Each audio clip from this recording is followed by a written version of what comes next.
Leviticus 14. Then the Lord said to Moses, This is the law for the one afflicted with a skin disease on the day of his cleansing, when he is brought to the priest. The priest is to go outside the camp to examine him, and if the skin disease of the afflicted person has healed, the priest shall order that 2 live clean birds, cedar wood, scarlet yarn, and hyssop be brought for the one to be cleansed. Then the priest shall command that one of the birds be slaughtered over fresh water in a clay pot, and he is to take the live bird, together with the cedar wood, scarlet yarn, and hyssop, and dip them into the blood of the bird that was slaughtered over the fresh water.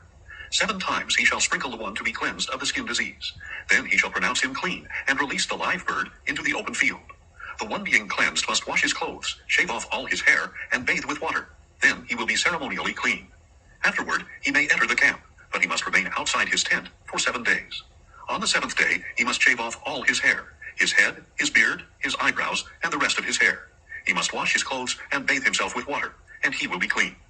On the 8th day he is to bring 2 unblemished male lambs, an unblemished ewe lamb a year old, a grain offering of 3/10 of an ephah of fine flour mixed with olive oil, and 1 log of olive oil. The priest who performs the cleansing shall present the one to be cleansed, together with these offerings, before the Lord at the entrance to the tent of meeting. Then the priest is to take one of the male lambs and present it as a guilt offering, along with the log of olive oil, and he must wave them as a wave offering before the Lord. Then he is to slaughter the lamb in the sanctuary area where the sin offering and burnt offering are slaughtered. Like the sin offering, the guilt offering belongs to the priest. It is most holy. The priest is to take some of the blood from the guilt offering and put it on the right earlobe of the one to be cleansed, on the thumb of his right hand, and on the big toe of his right foot. Then the priest shall take some of the log of olive oil, pour it into his left palm, dip his right forefinger into the oil in his left palm, and sprinkle some of the oil with his finger 7 times before the Lord. And the priest is to put some of the oil remaining in his palm on the right earlobe of the one to be cleansed, on the thumb of his right hand, and on the big toe of his right foot, on top of the blood of the guilt offering. The rest of the oil in his palm the priest is to put on the head of the one to be cleansed, to make atonement for him before the Lord. Then the priest is to sacrifice the sin offering, and make atonement for the one to be cleansed from his uncleanness. After that the priest shall slaughter the burnt offering, and offer it on the altar with the grain offering, to make atonement for him, and he will be clean.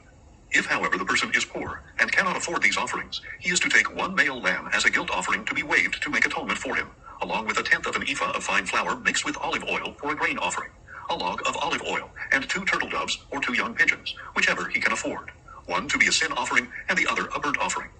On the 8th day he is to bring them for his cleansing to the priest at the entrance to the tent of meeting before the Lord. The priest shall take the lamb for the guilt offering along with the log of olive oil and wave them as a wave offering before the Lord. And after he slaughters the lamb for the guilt offering, the priest is to take some of the blood of the guilt offering and put it on the right earlobe of the one to be cleansed, on the thumb of his right hand, and on the big toe of his right foot. Then the priest is to pour some of the oil into his left palm, and sprinkle with his right forefinger some of the oil in his left palm 7 times before the Lord. The priest shall also put some of the oil in his palm on the right earlobe of the one to be cleansed, on the thumb of his right hand, and on the big toe of his right foot, on the same places as the blood of the guilt offering. The rest of the oil in his palm the priest is to put on the head of the one to be cleansed, to make atonement for him before the Lord. Then he must sacrifice the turtle doves or young pigeons, whichever he can afford, one as a sin offering and the other as a burnt offering, together with the grain offering.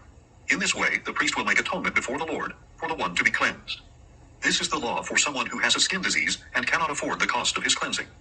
Then the Lord said to Moses and Aaron, When you enter the land of Canaan, which I am giving you as your possession, and I put a contamination of mildew into a house in that land, the owner of the house shall come and tell the priest, Something like mildew has appeared in my house. The priest must order that the house be cleared before he enters it to examine the mildew, so that nothing in the house will become unclean. After this, the priest shall go in to inspect the house. He is to examine the house, and if the mildew on the walls consists of green or red depressions that appear to be beneath the surface of the wall, the priest shall go outside the doorway of the house and close it up for 7 days. On the 7th day, the priest is to return and inspect the house. If the mildew has spread on the walls, he must order that the contaminated stones be pulled out and thrown into an unclean place outside the city. And he shall have the inside of the house scraped completely, and the plaster that is scraped off dumped into an unclean place outside the city. So different stones must be obtained to replace the contaminated ones, as well as additional mortar to replaster the house. If the mildew reappears in the house after the stones have been torn out and the house has been scraped and replastered, the priest must come and inspect it. If the mildew has spread in the house, it is a destructive mildew. The house is unclean. It must be torn down, with its stones, its timbers, and all its plaster, and taken outside the city to an unclean place. Anyone who enters the house during any of the days that it is closed up will be unclean until evening. And anyone who sleeps in the house or eats in it must wash his clothes. If, however, the priest comes and inspects it, and the mildew has not spread after the house has been replastered, he shall pronounce the house clean, because the mildew is gone. He is to take 2 birds, cedar wood, scarlet yarn, and hyssop, to purify the house. And he shall slaughter one of the birds over fresh water in a clay pot. Then he shall take the cedar wood, the hyssop, the scarlet yarn, and the live bird, dip them in the blood of the slaughtered bird and the fresh water, and sprinkle the house 7 times. And he shall cleanse the house with the bird's blood, the fresh water, the live bird, the cedar wood, the hyssop, and the scarlet yarn.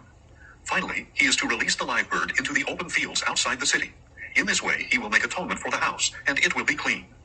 This is the law for any infectious skin disease, for a scaly outbreak, for mildew in clothing or in a house, and for a swelling, rash, or spot, to determine when something is clean or unclean. This is the law regarding skin diseases and mildew. Leviticus 15. And the Lord said to Moses and Aaron, Say to the Israelites, when any man has a bodily discharge, the discharge is unclean. This uncleanness is from his discharge, whether his body allows the discharge to flow or blocks it. So his discharge will bring about uncleanness. Any bed on which the man with the discharge lies will be unclean, and any furniture on which he sits will be unclean. Anyone who touches his bed must wash his clothes and bathe with water, and he will be unclean until evening. Whoever sits on furniture on which the man with the discharge was sitting must wash his clothes and bathe with water, and he will be unclean until evening. Whoever touches the body of the man with the discharge must wash his clothes and bathe with water, and he will be unclean until evening. If the man with the discharge spits on one who is clean, that person must wash his clothes and bathe with water, and he will be unclean until evening. Any saddle on which the man with the discharge rides will be unclean. Whoever touches anything that was under him will be unclean until evening, and whoever carries such things must wash his clothes and bathe with water, and he will be unclean until evening. If the man with the discharge touches anyone without first rinsing his hands with water, the one who was touched must wash his clothes and bathe with water, and he will be unclean until evening. Any clay pot that the man with the discharge touches must be broken, and any wooden utensil must be rinsed with water. When the man has been cleansed from his discharge, he must count off 7 days for his cleansing, wash his clothes, and bathe himself in fresh water, and he shall be clean. On the 8th day, he is to take 2 turtle doves or 2 young pigeons, come before the Lord at the entrance to the tent of meeting, and give them to the priest. The priest is to sacrifice them, one as a sin offering and the other as a burnt offering. In this way, the priest will make atonement for the man before the Lord because of his discharge.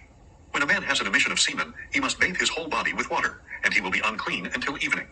Any clothing or leather on which there is an emission of semen must be washed with water, and it will remain unclean until evening.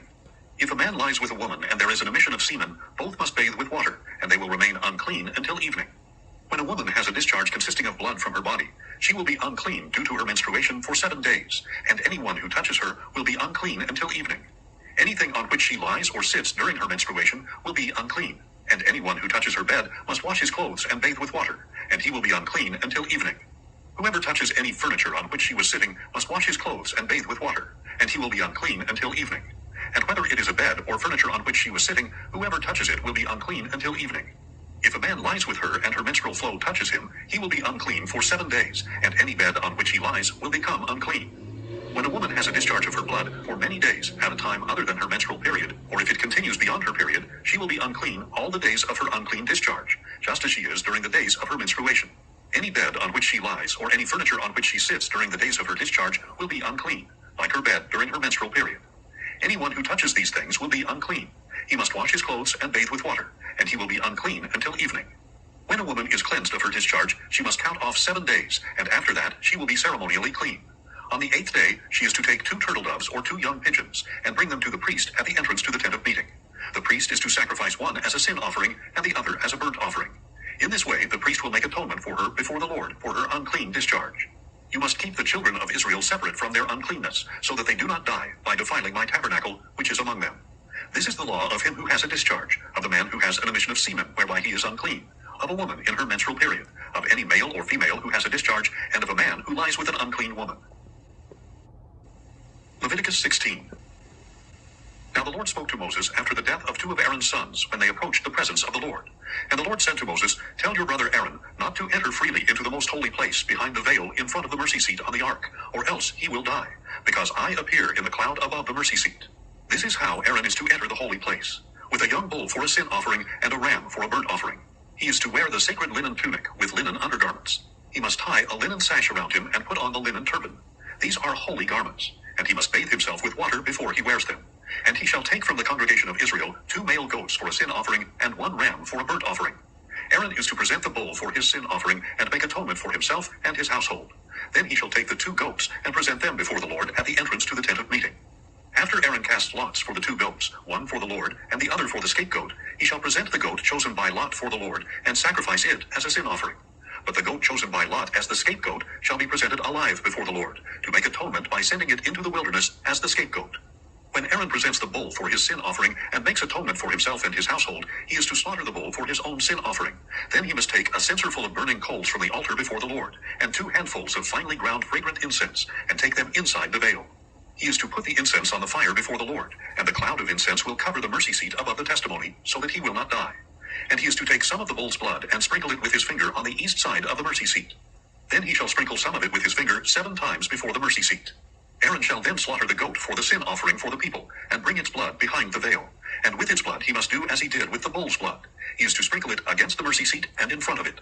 So he shall make atonement for the most holy place because of the impurities and rebellious acts of the Israelites in regard to all their sins. He is to do the same for the tent of meeting, which abides among them, because it is surrounded by their impurities. No one may be in the tent of meeting from the time Aaron goes in to make atonement in the most holy place until he leaves, after he has made atonement for himself, his household, and the whole assembly of Israel. Then he shall go out to the altar that is before the Lord, and make atonement for it. He is to take some of the bull's blood and some of the goat's blood, and put it on all the horns of the altar. He is to sprinkle some of the blood on it with his finger 7 times, to cleanse it and consecrate it from the uncleanness of the Israelites. When Aaron has finished purifying the most holy place, the tent of meeting and the altar, he is to bring forward the live goat. Then he is to lay both hands on the head of the live goat, and confess over it all the iniquities and rebellious acts of the Israelites in regard to all their sins. He is to put them on the goat's head, and send it away into the wilderness by the hand of a man appointed for the task. The goat will carry on itself all their iniquities into a solitary place, and the man will release it into the wilderness. Then Aaron is to enter the tent of meeting, take off the linen garments he put on before entering the most holy place, and leave them there. He is to bathe himself with water in a holy place, and put on his own clothes. Then he must go out and sacrifice his burnt offering and the people's burnt offering, to make atonement for himself and for the people. He is also to burn the fat of the sin offering on the altar. The man who released the goat as the scapegoat must wash his clothes and bathe himself with water. Afterward he may re-enter the camp. The bull for the sin offering and the goat for the sin offering, whose blood was brought into the most holy place to make atonement, must be taken outside the camp, and their hides, flesh, and dung must be burned up. The one who burns them must wash his clothes and bathe himself with water, and afterward he may re-enter the camp. This is to be a permanent statute for you. On the 10th day of the 7th month, you shall humble yourselves and not do any work, whether the native or the foreigner who resides among you. Because on this day atonement will be made for you to cleanse you, and you will be clean from all your sins before the Lord. It is a Sabbath of complete rest for you, that you may humble yourselves. It is a permanent statute. The priest who is anointed and ordained to succeed his father as high priest shall make atonement. He will put on the sacred linen garments, and make atonement for the most holy place, the tent of meeting, and the altar, and for the priests and all the people of the assembly. This is to be a permanent statute for you, to make atonement once a year for the Israelites because of all their sins. And all this was done as the Lord had commanded Moses.